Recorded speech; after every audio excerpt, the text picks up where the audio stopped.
Hi everyone, it's great to see you. I am in my yard today looking at the hydrangeas that are in the ground, and I found a great example of hydrangea propagation.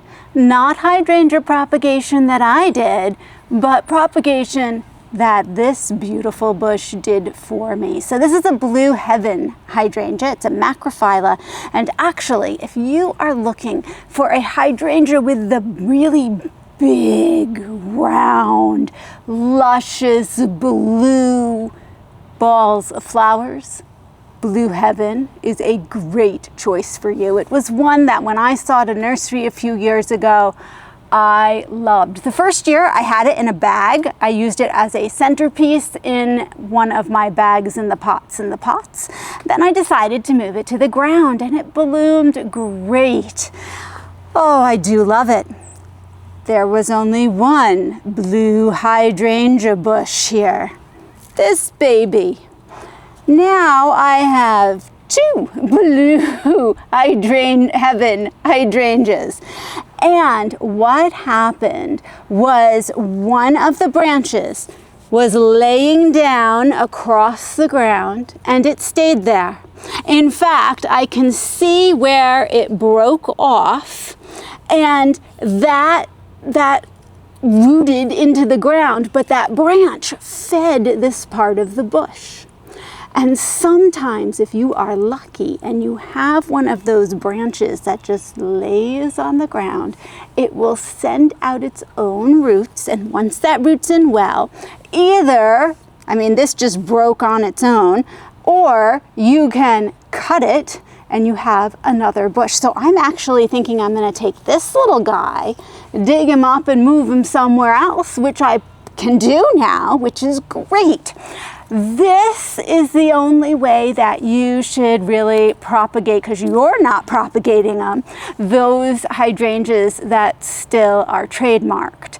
So not my fault that the hydrangea sent out a little branch that rooted somewhere else. I got really, really lucky. And then I saw down my path, there's another one that's doing it. Let me show you.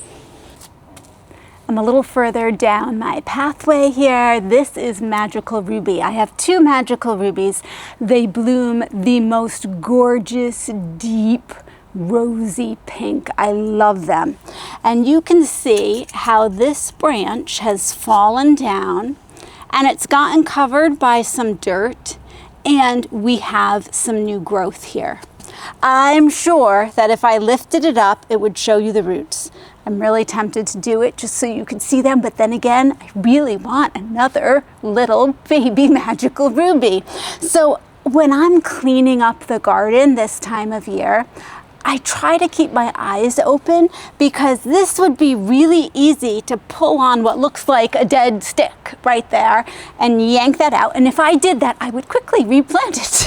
However, I'm going to let it take its time here. It's rooting in, and I'll have another hydrangea. Another one of my favorite hydrangeas here. This is Seaside Serenade Newport. It has beautiful purple blossoms. Oh, almost iridescent. Love it. I have three of them. I'm sitting in the middle of them.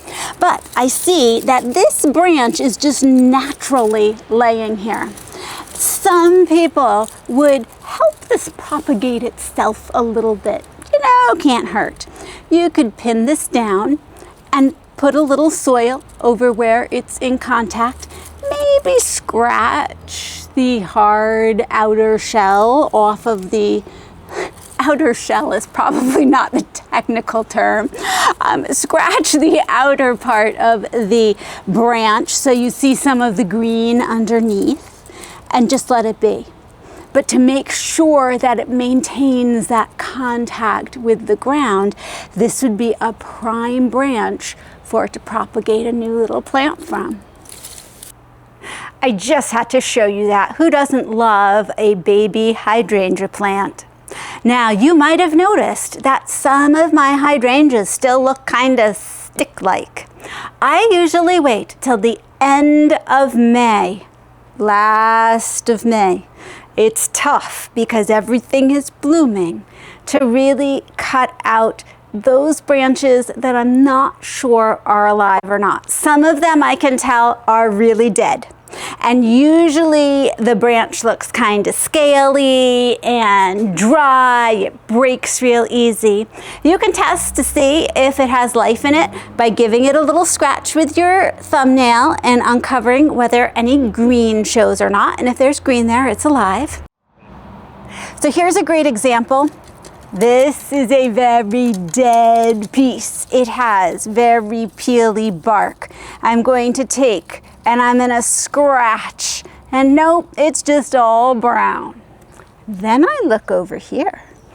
This part up here is not looking too good, but oh, I'm getting some little buds here. Maybe there's some life all the way up. I'm going to give it a scratch. Oh yeah, it's green.